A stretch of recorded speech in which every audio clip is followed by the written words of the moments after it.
Hello, welcome back to From Soft Serve, and today we're in Bearer of the Cursed edition, which if you're not initiated into knowing what that is, which I don't blame you, not everyone would know about every mod that exists, but it is a project that was started between me and Yozora, primarily Yozora. Yozora came to me with that idea of like, hey, your recent work on Vanilla DS2 has inspired me to start this mod project. And so I assisted with some testing and some light like ideation and like, oh, that idea sounds good, but it is a massive overhaul of Dark Souls 2. You can walk during Estus. You have a more controllable jump that's just on the left thumbstick, which it was always on the left thumbstick, but now you don't need a like running start. So you actually have like a dedicated jump button where you don't even need to use B at all, which you can run if you want and still jump. But then there's no ADP, and I tend to actually look at the. I made a little info graphic, which basically it has more responsive combat, new enemy placements, more engaging base game boss fights, riposte mini bosses now, where before you couldn't riposte any of them at all. Or any, realistically, and now you actually can, which is insane. Not all of them. Instant fog wall entry. A lot of empty areas in DS2 now have clutter, and it looks much more natural. There's more freedom of where to go. You're not limited by the fragrant branches anymore. They're in different spots. New key item placements, new enemy placements themselves, and yeah, it's a massive overhaul of how Dark Souls 2 functions. And I think a lot of people might be thinking, is that you saying that you thought Dark Souls 2 was broken or needed to be fixed? And no, absolutely not. Another feature of this mod is that even when you have vendors move, they will still, instead of just being in Majula, they also will have a version that is in like their original spot. So you just have more freedom of who you can buy from and where, and it's just a lot easier. Also, check out this big option. You can sell stuff to merchants, and that's insane. That's awesome. We love that. But yeah, you'll have key items in different places, and essentially, I needed to make a version of it that worked with Second Sin, more so. It already did, but it had visual changes that would interfere with what Second Sin was doing. And so basically, I'm posting a version of it in my Second Sin mod page, and you can find that link down below. Any and all money from my Second Sin mod, I have changed it to where any money going forward will go directly to Yozora. Yozora has retired from modding, understandably, and but yeah, so I just felt better about it, that because I don't have control over the original listing for Bearer of the Curse, which is fine because I want it to exist as it is. It works. You can download it. You don't need to have lighting engine. And technically, the version I have on my Second Sin page also doesn't need lighting engine. But obviously, the goal of it, the point, is that it works really well with Second Sin. And yeah, so for me, it's my favorite version of Dark Souls 2 is Bearer of the Curse. And I think that's conceptually like the idea behind it was there are some good ideas from Vanilla. There are some good ideas in Scholar. What if there was a third version that sort of took the good ideas from both and then new ideas as well? And that's all Yozora is doing. So let's go fight the last giant. This is on a new character I started just for Bearer of the Curse, because I don't recommend booting your other characters into this mod. You can, but it does change like where things are, and it vastly changes a lot of the game system. So I would not generally recommend it. I think the best idea is to start a new character and then experience it like that. Yeah, see, you can open this door right away. That's another change. So you don't need to have like that key that you get 6 years later. So let's see how Last Giant is. I believe the Last Giant has a summon, or at least originally it had a summon. The other feature I'm just now remembering is that you can see how I don't have full health. And if I use a human effigy, not only do I become human, but I also regain my health. So it works more similar to a DS3 Ember. Here you will see we have a new summon that you will find in some areas. Some of the summons have changed, and some are more lore accurate. This one is basically John Dark Soul. John Dark Souls 2 is now going to help us fight the Last Giant, which no longer has the eyeball effect. Although the Last Giant's texture, not looking too good. Let me see if I can grab his texture while I'm here. Do you think the Last Giant's gonna... Is he already upscaled? He might be. Oh, that's crazy. Yeah, I think he is. Yeah, hit the close-up. Not great. Okay, let me go back to the cutscene. It's really cool how in Lighting Engine you can do that. Okay, bud. So that's a big difference about the bosses in Bearer of the Curse, because I always found the bosses to be pretty easy in the base game, not terribly difficult. And so this mod makes the bosses more interesting by sometimes giving them more health, but not necessarily just that, as I think that isn't necessarily a fun version of difficulty, but when necessary, some of them got a HP boost. But more importantly, they now have less delay between their actions. That's the biggest change, because they would have this 3 to 5 business day delay between all of their boss moves, because that's how slow your character moved as well. So it was in line with each other. And so now you can see the Last Giant actually decides, oh shit, I'm going to go do some actual moves here. Now, it's not going to make the Last Giant suddenly an incredibly difficult boss, but it just makes it a little bit more engaging than originally, because it just doesn't have that awkward pause, and that's something you can't unsee with Dark Souls 2. Once you notice that that's how all of the base game, specifically base game, bosses work, it can be hard to unsee that.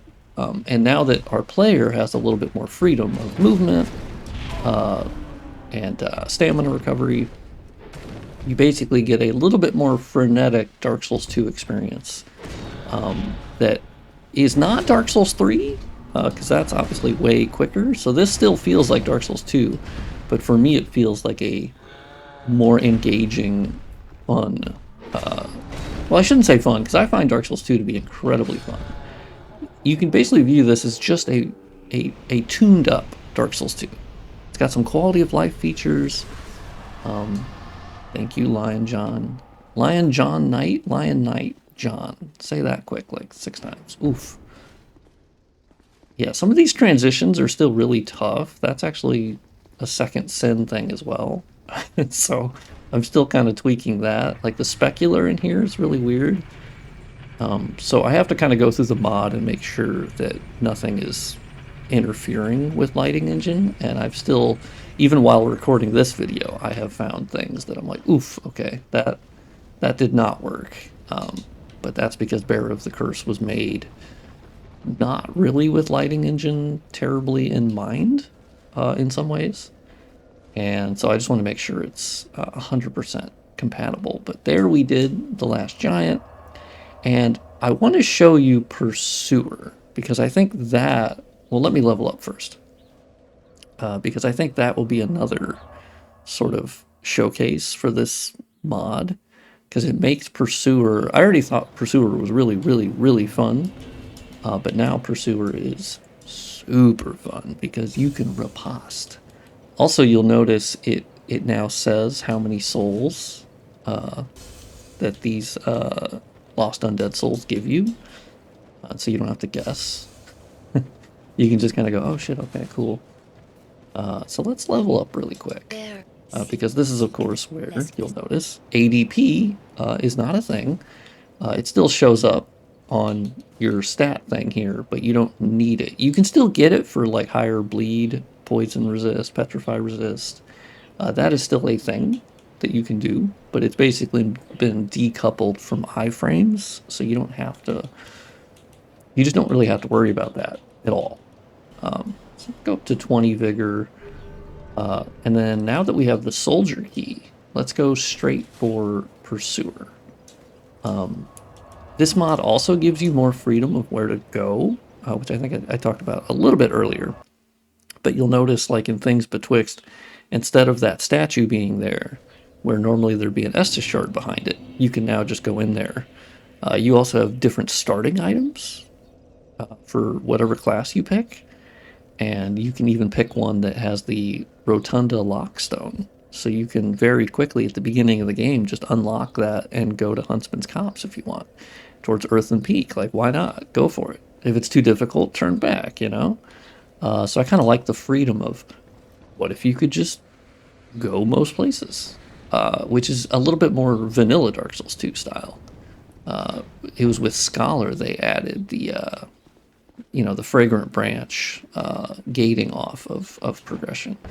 Obviously, as you see me running around the area, you see a lot more clutter. There's paintings that are being hung. There's barrels. It's very nice. So let's go run up here and say hi to Pursuer, because I did not kill him. I've not killed Pursuer in his original drop spot. Ooh, ow.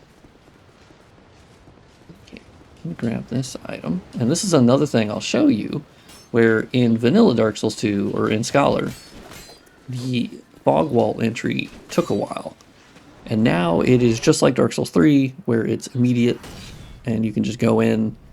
I get why they did that, because they didn't want you running by enemies, but if we're going to do an overhaul, I thought that would, I think that's a good idea. But let's show the parrying. Check that out. You can riposte the bosses now. It's so sick. Oh, okay, shit. Now you'll notice Pursuer, yeah, he's also more difficult. Because he's quicker. He doesn't let you do shit now. But you get to riposte him. It's so sick. Okay, I was too early on that one. Also, he does more damage. And it might just be that I'm not leveled up. Yeah, go explode that. That's fine. But now that, you have freer movement, you can walk during Estus. Essentially, it's just a much more... I think it's just an... Okay, well, that's insane. It's just a much more engaging base game boss fight experience. And it kind of rebalances where the areas are still the boss, more or less, similar to Demon Souls. That's kind of how Dark Souls 2 functioned. And the base game bosses were not the main attraction. And so this balances it back a little bit, where the areas are still difficult, but the bosses are also engaging and difficult. Not to say that Dark Souls 2 didn't have engaging bosses, but it was not as crazy as like Dark Souls 3 had, I think, much more engaging boss fights. But I think it also, the areas were kind of eh.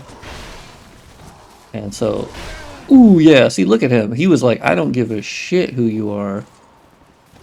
Okay, so he's not going to give me a whole lot of time. I still had time to heal. That was a key piece of feedback that I gave during this mod development, which was basically, we don't want to make the animations themselves necessarily quicker, but it's the reducing the delay between the boss's actions that I think makes the most fun experience. But it's the riposte. Riposte? Okay, so he definitely thought he had me on that one. You'll also notice the bosses have an opportunity to do some of their more rare moves than by default. Like Pursuer, for instance, he would do that explosion move more often as when he invaded in those other areas. But he wouldn't as much do it during this boss fight. And so now it's a little bit more common. So there's just certain behaviors that are tweaked. I also don't have an upgraded weapon, so that's why this is taking a little bit longer. Ooh, okay, see, that's just me parrying way too quick. Ooh, okay, way too early. Ooh, okay. Oh, I'm out of Estus. Oh, you hate to see it. Ooh, he got me. He got me. But basically, yeah, it's more fun for me now. Okay, that fog wall looked a little strange there. So I'm still going through Bearer of the Curse and kind of fixing little issues here and there for like this room, or maybe this is standing out. And, you know, I'll be able to narrow down some of those issues. Now, a larger idea I had. Yeah, I also think Bearer of the Curse added some new distant meshes as well that are kind of standing out a bit. Like this, I think, was an addition by me at some point during the development. This big fucking rock-looking thing that I borrowed from a different part of the map. So I need to go remove that. But you'll notice all this clutter on the other side over here. I think actually looks really good. And then these little lighthouses, that was actually a tweak in the MSB file where they were set to just not be drawn, even though they totally should have been. Yeah, I think there's like a new skybox. Yeah, these giant mountains. So there's still things I have to look at of like, oof, I don't know about that distant mountain thing. I'll take that out. Because essentially I want to do most of the things through lighting engine and not rely on Dark Souls 2 necessarily to do those. But yeah, so there's a quick look at that. One bigger idea I have for Bearer of the Curse is that I've had some people ask me, hey, do you know where this item is? And I don't. I do not know where all of the key items are. I don't know all of the changes, and I think that's actually kind of exciting because I want to make a wiki just for Bearer of the Curse. And then we can add basically, oh, hey, here's where you can find this item. Here's where you can find that. Like as a community thing, similar to how people did it for Scholar and Vanilla. If people want, I will be adding to it as I find certain key things. Like Leningrass key for the blacksmith is still found on, or sold by her here. But other things are different. Like where do you find the DLC keys? I remember that being in a different spot. I believe those are in the Majula Mansion, but like where you find certain things will be different.